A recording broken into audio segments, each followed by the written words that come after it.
Hello friends, welcome back to channel. So today we are going to discuss the last question of chapter Accounting Equation class 11th. इस chapter में total 20 practical questions मेरा target था आप लोगों को solve करवाने का, जिसमें से 19 क्वेश्चंस हम ऑलरेडी सॉल्व कर चुके हैं। जिन भी पर्सन्स ने, जिन भी स्टूडेंट्स ने वो क्वेश्चंस नहीं देखे और वो इंटरेस्टेड है उन क्वेश्चंस को देखने में, उनके लिए मैं कहना चाहूँगी please go to my channel. वहाँ पर अलग से सेपरेट प्लेलिस्ट मैंने क्रिएट कर रखा है चैप्टर अकाउंटिंग इक्वेशन के regarding and also in respect of the accounts. ठीक है, तो अकाउंट्स जो है क्लास 11th का, उसके रिस्पेक्ट में जितनी भी वीडियोस अभी तक अपलोड हुई हैं वो लाइन वाइज आपको वहाँ पर अवेलेबल है। और अगर आप स्पेसिफिकली चैप्टर अकाउंटिंग इक्वेशन के रिगार्डिंग वीडियोस देखना चाहते हैं up to the question number 19, तो वो आप कहाँ पर देख सकते हो। चैप्टर अकाउंटिंग इक्वेशन जो है उसके लिए अलग से स्पेसिफिक प्लेलिस्ट बनी हुई है, वहाँ पर जाकर आप उसे देख सकते हैं। आज हम इस चैप्टर का लास्ट क्वेश्चन जो कि है क्वेश्चन 20 उसे डिस्कस करने वाले हैं। ये जो फाइल है इसको मैंने PDF फॉर्मेट में आपको प्रोवाइड किया हुआ है, डिस्क्रिप्शन बॉक्स में लिंक गिवन है, वहाँ जाकर आप इस फाइल को डाउनलोड भी कर सकते हो। ठीक है गाइस, तो without wasting any time let's start the question number 20। So question number 20 अगर आप लास्ट देख रहे हो तो ऑब्वियस सी बात है कि अगर आपने पहले कंसेप्ट आपको क्लियर नहीं है तो आपको ये क्वेश्चन समझ में नहीं आएगा। बट जो भी पर्सन्स इसको स्टार्टिंग से देख रहे हैं, मेरे साथ जुड़े हुए हैं शुरू से, उन्हें ये ऑफकोर्स बहुत ईजीली समझ में आ जाएगा। ठीक है, तो जिनको कंसेप्ट क्लियर नहीं है उनके लिए मैं बिल्कुल भी रिकमेंड नहीं करूँगी कि आप डायरेक्टली इस क्वेश्चन को वॉच करो before watching the previous videos. So question number 20 जो है, इन्होंने क्या बोला इस क्वेश्चन में, from the following transaction prepare the proprietors account in T shape. हमें टी शेप अकाउंट की प्रिपरेशन करनी है। So what is the format of T shape account, वो सब मैंने आपको पहले ही बताया है। और किस बेसिस पर हम मतलब कि किस रूल्स को ध्यान में रखकर हम इसे प्रिपेयर करते हैं। The concept of T toil जो निमोनिक मैंने आपको बताया था, the American approach of deciding whether to record on the debit side और the credit side of an account. तो ये सारी चीज़ें मैं ऑलरेडी प्रीवियस वीडियोस में कवर कर चुकी हूँ। इस टॉपिक का जो मेजर मोटिव रहने वाला है वो सिर्फ क्वेश्चन 20 का जो प्रैक्टिकल है इसे सॉल्व करना है। ठीक है, तो इसके जो पीछे बेसिक्स हैं अगर आप उन्हें क्लियर करना चाहते हो so please watch the previous videos. ठीक है, तो टी शेप अकाउंट सबसे पहले जो है हमें इस क्वेश्चन में प्रिपेयर करने को बोला गया है। तो टी शेप अकाउंट का जो फॉर्मेट रहता है मैं आपको सबसे पहले वो बता देती हूँ। ठीक है, टी शेप अकाउंट का जो फॉर्मेट रहता है वो मैं आपको बता देती हूँ। तो हमें जो बनाना है वो क्या, किस चीज़ मतलब किस पार्टी के रिस्पेक्ट में बनाना है, प्रोप्राइटर्स अकाउंट बनाना है। दैट मीन्स हमें कैपिटल अकाउंट की प्रिपरेशन करनी है। राइट, किस अकाउंट की प्रिपरेशन करनी है, कैपिटल अकाउंट। कैपिटल अकाउंट की जब हम प्रिपरेशन करेंगे तो इसमें हमारे पास क्या क्या चीज़ें रहेंगी, एक साइड पर्टिकुलर्स, राइट, ये इस कैपिटल अकाउंट की that means T shape account की डेबिट साइड होती है और ये क्रेडिट साइड होती है। ठीक है, यहाँ पे पर्टिकुलर्स रहते हैं, यहाँ पर अमाउंट रिकॉर्ड करते हैं जो कि डेबिट साइड पर रिकॉर्ड करेंगे अकाउंट की, यहाँ पर क्रेडिट साइड के पर्टिकुलर्स और अमाउंट रहेगी। ठीक है, और इस तरह से हम इस अकाउंट को प्रिपेयर कर लेंगे। तो सबसे पहले देखते हैं फर्स्ट ट्रांजैक्शन जो कि क्या दी गई है। 2013 ईयर में अप्रैल 1 को कमेंस किया गया था business with cash. That means 5 lakh rupees जो है बिजनेस में आए थे। तो कैपिटल अकाउंट पर क्या इफेक्ट होगा हमें सिर्फ ये देखना है, क्योंकि हमें कैपिटल अकाउंट की प्रिपरेशन करनी है। उन्होंने बोला ना साफ साफ, prepare the proprietors account. That means हमें कैपिटल अकाउंट को प्रिपेयर करना है। और जो मैंने आपको अमेरिकन अप्रोच के बारे में बताया था उसमें बताया था कि टी टॉयल का जो कंसेप्ट होता है उसके अकॉर्डिंग जो टॉयल है, the T shape account stands for owner's equity, income and liabilities.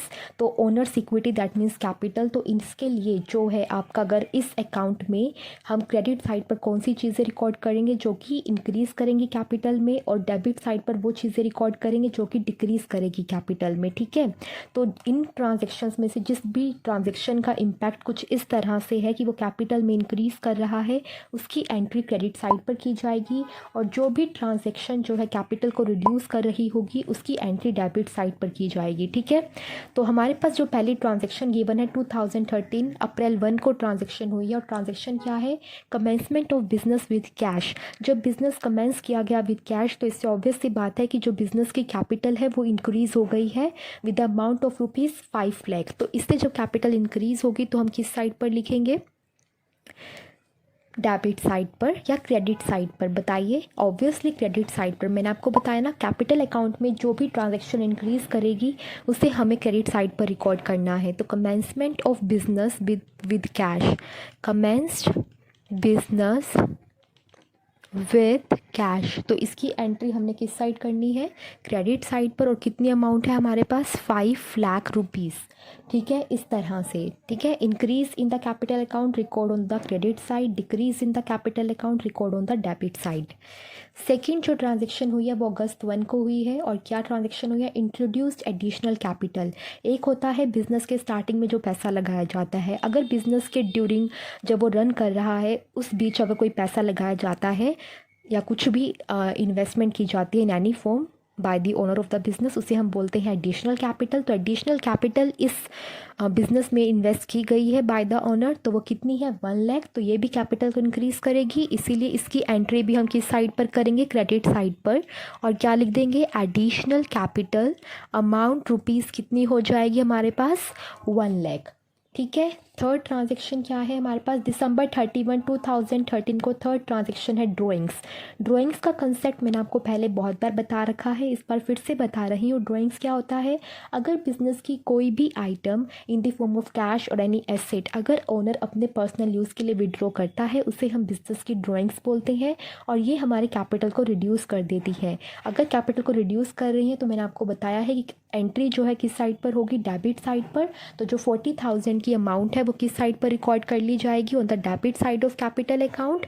और यहाँ पर जो है हम क्या रिकॉर्ड कर लेंगे, ड्राइंग्स। देखो गाइस, अगर क्वेश्चन में गिवन नहीं है डेट्स वगैरह तो आपको अलग से सेपरेट कॉलम बनाने की ज़रूरत भी नहीं रहती है। बट इस क्वेश्चन में जिस तरह से डेट्स भी गिवन है कि ये सब ट्रांजेक्शन्स 2013 में हुई हैं, इस पर्टिकुलर डेट को हुई है, और 2014 में ये वाली ट्रांजेक्शन्स हुई हैं इन पर्टिकुलर डेट्स को, तो इसलिए आपको मैं रिकमेंड करूँगी जहाँ पर डेट्स गिवन है वहाँ पर आप एक सेपरेट कॉलम डेट का भी बना लें।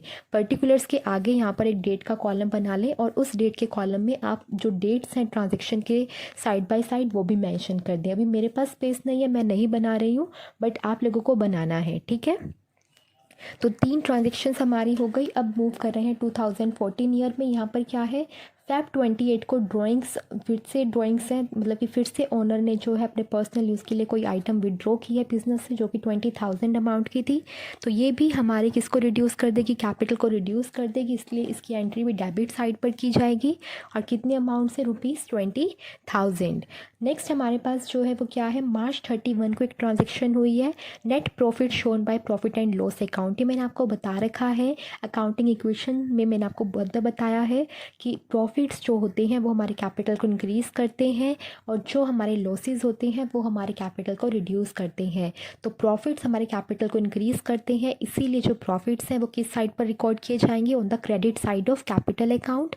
तो ये जो 1,25,000 रुपीज़ की जो ये अमाउंट है एज अ नेट प्रॉफिट हम किस साइड पर रिकॉर्ड कर लेंगे, ऑन द क्रेडिट साइड। तो इस तरह से हमने पांचों ट्रांजेक्शन्स जो है रिकॉर्ड कर ली हैं अपनी टी शेप अकाउंट में। ठीक है, तो इस तरह से हमें एंट्रीज करनी है। अब हम दोनों साइड का टोटल करेंगे और जिस साइड हमारे पास कम रहेगी उस साइड पर हम एज अ बैलेंस जो है शो कर देंगे। तो यहाँ पर देखिए 40,000 प्लस 20,000, इस साइड का जो टोटल है वो कितना बन रहा है, 60,000। राइट, इस साइड का टोटल 60,000 बन रहा है और दूसरी साइड का टोटल देखो कितना बन रहा है, 5 lakh plus 1 lakh is equal to 6 lakh. 6 lakh plus 1,25,000 is equal to 7,25,000। तो इधर है 7,25,000 और इधर है 60,000। दैट मीन्स हमारे पास जो डेबिट साइड है वहाँ पर बैलेंस कम है। तो 7,25,000 minus 60,000, 7,25,000 minus 60,000 is equal to 6,65,000 का जो अमाउंट है वो हम किस साइड पर शो कर देंगे, डेबिट साइड पर। तो अब देखिए, अब आपका दोनों साइड का जो टोटल है वो इक्वल आना चाहिए, 7,25,000 इधर भी और इधर भी 7,25,000। ठीक है, तो इस तरह से आपको ये सिंपली प्रिपेयर कर देना है। गाइस, इन क्वेश्चंस में कुछ भी मुश्किल नहीं है, बहुत ही इजी कंसेप्ट है। The only thing that is required कि आपका जो बेसिक कंसेप्ट्स हैं वो क्लियर होने चाहिए। और बेसिक कंसेप्ट्स क्लियर किसी एक वीडियो को देखने से नहीं हो सकते, आपको चीज़ों को प्रैक्टिस करनी होगी, कंसेप्ट्स को बार बार प्रैक्टिस करना होगा, तभी आपको वो सब चीज़ें लर्न होंगी। और मैंने इस चैप्टर का बिल्कुल इन डेप्थ नॉलेज आपको प्रोवाइड किया है, बिल्कुल सीरीज़ में एक एक करके सारे कंसेप्ट्स आपके क्लियर किए हैं। तो अकाउंटिंग इक्वेशन की जो प्लेलिस्ट मैंने अलग से क्रिएट की हुई है अपने चैनल पर, मैं सीरियसली गाइस आपको रिकमेंड करूँगी कि अगर आप उस पूरी प्लेलिस्ट को देख लेते हो सीरियसली, तो आपके इस चैप्टर में हो ही नहीं सकता कि आप कोई क्वेश्चन ऐसा हो जो आप सॉल्व ना कर पाओ। एक एक कंसेप्ट को मैंने क्लियर किया है और इसी क्वेश्चन के साथ हमारा ये चैप्टर भी ख़त्म होता है, ठीक है। 20th question is the last question of this chapter, तो ये हमने आज सॉल्व कर लिया है। और जिस भी इंडिविजुअल को इस चैप्टर की पूरी प्लेलिस्ट देखने के बाद कोई भी डाउट रहता है, वो किसी भी वीडियो के नीचे कमेंट कर कर मुझसे पूछ सकता है, ठीक है। और कैसी लगी है ये आपको पूरी की पूरी वीडियोस, ये मेरा जो क्वेश्चंस को सॉल्व कराना है, मेरा जो वे ऑफ टीचिंग कैसा लगा है आप लोगों को, प्लीज़ मुझे सब्सक्राइब करें मेरे चैनल को, ताकि मुझे पता चले कि आप लोगों को अच्छा लगा है, गंदा लगा है। लाइक करो, डिसलाइक करो, कुछ तो करो, एटलीस्ट मुझे पता चले कि you guys are liking it और नॉट लाइकिंग इट, ठीक है। सो आज के लिए सिर्फ इतना ही, इसके साथ ही चैप्टर फिनिश करते हैं और नेक्स्ट वीडियो से हम अपना एक नया चैप्टर शुरू करने वाले हैं, that is the chapter of double entry system. Okay guys, thank you very much for watching this video. Stay tune to my channel for the upcoming videos, और जिन्होंने अभी तक सब्सक्राइब नहीं किया, please do subscribe to my channel. Thank you, bye bye.